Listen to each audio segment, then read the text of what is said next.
Assalamualaikum warahmatullahi wabarakatuh.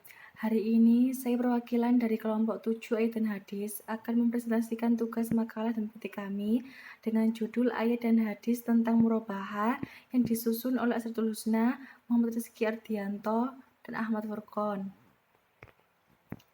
Definisi murabahah. Murabahah merupakan masdar dari kata robaha yurabi'u murabahatan. Secara terminologi, dalam kitab Tuhfa al-Fuqaha disebutkan, jual beli murabahah adalah kepemilikan objek jual beli dengan jual beli seraya memberikan pengganti sejumlah dengan harga awal dan tambahan keuntungan atau laba. Dasar hukum murabahah. Yang pertama, dasar dalam Al-Quran. Firman Allah dalam surat Al-Baqarah ayat 275 yang artinya Allah telah menghalalkan jual beli dan mengharamkan riba. Kemudian, firman Allah dalam surat An-Nisa ayat 29 yang artinya, hai orang-orang yang beriman, janganlah kamu saling memakan harta sesamamu dengan jalan yang batil, kecuali dengan jalan perniagaan yang berlaku dengan suka sama suka di antara kamu, dan janganlah kamu membunuh dirimu, sesungguhnya Allah adalah Maha Penyayang kepadamu. Yang kedua, dasar dari Al-Sunnah. Hadis riwayat Abu Bakar. Ketika Nabi SAW hendak hijrah, Abu Bakar radhiyallahu anhu membeli 2 ekor unta Nabi SAW. Kemudian berkata kepadanya, biar aku membayar harga salah satunya. Abu Bakar menjawab, ambillah unta itu tanpa harus mengganti harganya. Nabi SAW kemudian menjawab, jika tanpa membayar harganya, maka aku tidak akan mengambilnya. Kemudian hadis riwayat dari Ibnu Mas'ud. Diriwayatkan bahwa Ibnu Mas'ud radhiyallahu anhu membolehkan menjual barang dengan mengambil keuntungan 1 atau 2 dirham. Selain hadis di atas, juga ada praktik sahabat dalam jual beli murabahah yaitu antara lain riwayat Waki. Waki menceritakan dari Abu Bahar dari kakeknya berkata, aku pernah melihat Ali radhiyallahu anhu membawa sebuah kain tebal. Dia berkata bahwa aku membelinya seharga 5 dirham. Barang siapa mau memberiku laba 1 dirham, maka aku akan menjual kepadanya. Ibnu al-Asqalani berkata, apabila di suatu daerah telah berlaku kebiasaan bahwa suatu barang yang dibeli seharga 10 dirham kemudian dijual 11 dirham, maka hal ini tidak apa-apa atau boleh. Rukun dan syarat jual beli murabahah. Rukun jual beli murabahah sama halnya dengan jual beli pada umumnya, yaitu adanya pihak penjual, pihak pembeli, barang yang dijual, harga dan akad atau ijab kabul. Sementara syarat jual beli murabahah adalah pertama, syarat yang terkait dengan sigat atau akad.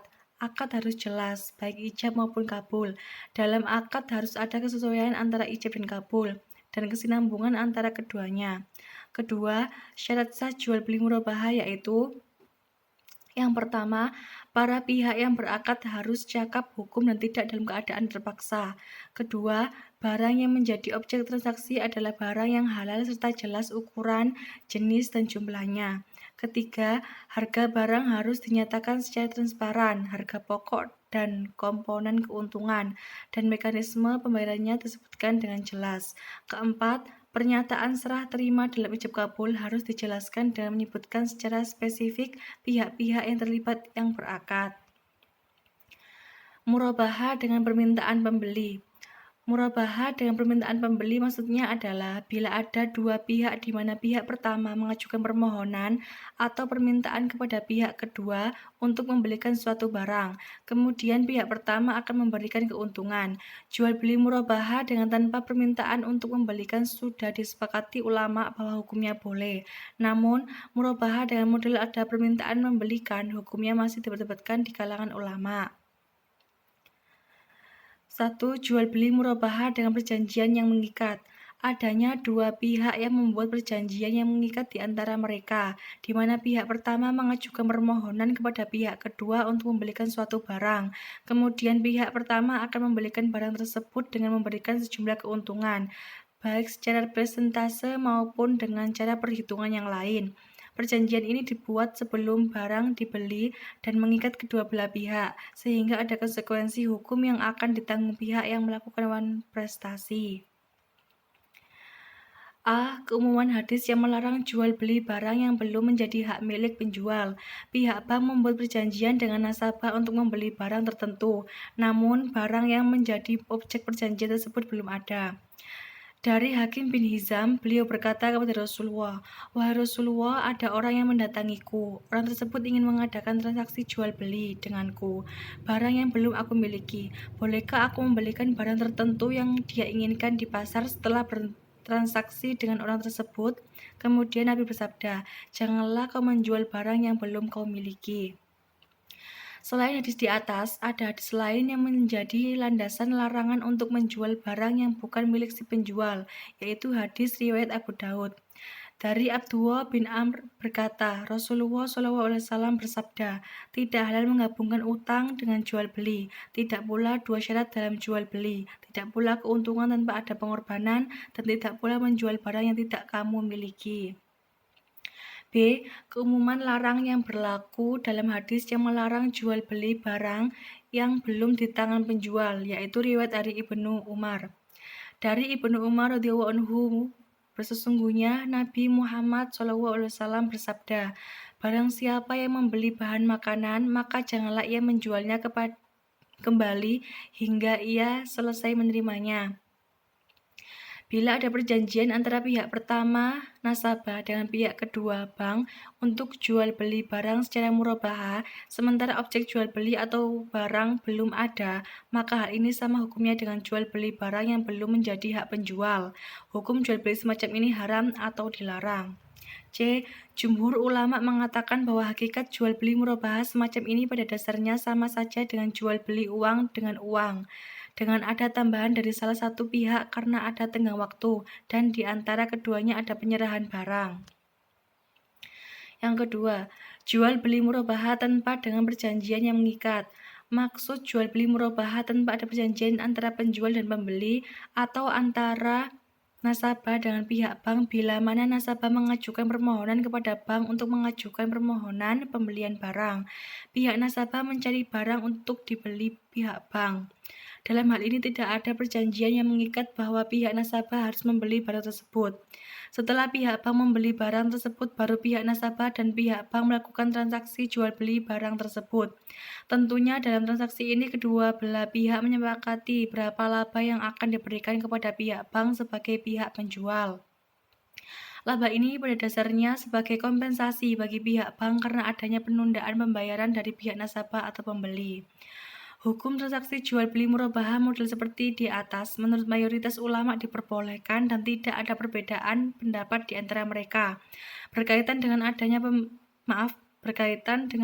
perintah membeli dan adanya tawaran laba dari sang pembeli seperti model murabahah di atas, Imam Al-Syafi'i mengatakan, bila seseorang memperlihatkan kepada orang lain suatu barang, kemudian berkata kepadanya, "Belikanlah barang ini dan aku akan memberikan keuntungan padamu," maka orang yang disuruh itu pun membelinya. Pembelian seperti ini boleh. Orang yang mengatakan, "Aku akan memberikan keuntungan padamu," mempunyai pilihan. Jika mau membeli barang sebagaimana janjinya, jika mau dia meninggalkannya, tidak jadi membelinya. Meskipun mayoritas memperbolehkan jual beli murabahah dan model kedua ini, namun ada ketentuan-ketentuan yang harus ditaati. Pertama, tidak boleh ada perjanjian yang mengikat antara pihak penjual dan pembeli sebagaimana yang berlaku pada murabahah model pertama. Bila tidak ada perjanjian antara keduanya, baik secara lisan maupun tertulis, maka hukumnya boleh. Kedua, pihak yang harus menjamin barang adalah pihak penjual. Dalam hal ini adalah pihak bank dan bukan pihak nasabah, karena pihak bank sebagai penjual sebagai pemilik barang. Dengan demikian, apabila ada cacat pada barang, yang bertanggung jawab adalah pihak penjual atau bank. Ketiga, pihak bank boleh menjual barang tersebut setelah ia menerima dan menjadi pemilik barang objek jual beli. Jadi alurnya adalah pihak bank membeli barang setelah itu menjualnya pada pihak nasabah. Aplikasi murabahah dalam lembaga keuangan syariah. Murabahah adalah konteks lembaga keuangan syariah, adalah akad jual beli antara lembaga keuangan dengan nasabah atas suatu jenis barang tertentu dengan harga yang disepakati bersama.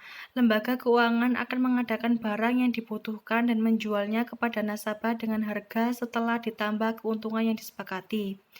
Berkaitan dengan akad jual beli tersebut, maka untuk memastikan keseriusan nasabah untuk membeli barang yang telah dipesannya, maka lembaga keuangan meminta atau mensyaratkan kepada nasabah atau pembeli untuk membayar uang muka. Setelah uang muka dibayarkan, maka nasabah membayar sisanya secara angsur dengan jangka waktu dan jumlah yang telah disepakati dan ditetapkan bersama. Dalam hal ini, jumlah angsuran dan jangka waktu disesuaikan dengan kemampuan nasabah atau pembeli. Apabila nasabah telah membayar angsuran, maka lembaga keuangan tidak diperkenankan mengambil denda dari nasabah. Jual beli murabahah dalam praktik lembaga keuangan syariah biasanya disertai dengan akad wakalah. Wakalah di mana setelah nasabah menjadi wakil dari lembaga keuangan untuk mencari dan membeli barang yang sesuai dengan spesifikasi yang diajukan oleh nasabah. Murabahah dalam praktik lembaga keuangan syariah prinsipnya didasarkan pada dua elemen pokok, harga beli serta biaya yang terkait dengan kesepakatan atas laba yang diperoleh oleh lembaga. Ciri dasar akad murabahah dalam lembaga keuangan syariah adalah sebagai berikut. Yang pertama, pembeli harus mengetahui tentang biaya-biaya terkait dengan harga asli barang. Batas laba harus ditetapkan dalam bentuk persentase dari total harga ditambah biaya-biayanya. Kedua, apa yang dijual adalah barang yang dibayar dengan uang. Ketiga, barang yang diperjualbelikan harus ada dan dimiliki oleh penjual, dan penjual harus mampu menyerahkan barang tersebut kepada pembeli. Keempat, pembayaran ditangguhkan. Dalam hal ini, pembeli hanya membayar uang muka yang besar dan nominalnya ditentukan dan disepakati bersama antara nasabah dengan lembaga keuangan. Sekian, terima kasih. Mungkin itu yang dapat saya sampaikan. Bila ada salah kata, mohon dimaafkan. Dan bila ada pertanyaan, silakan ditanyakan. Terima kasih. Wassalamualaikum warahmatullahi wabarakatuh.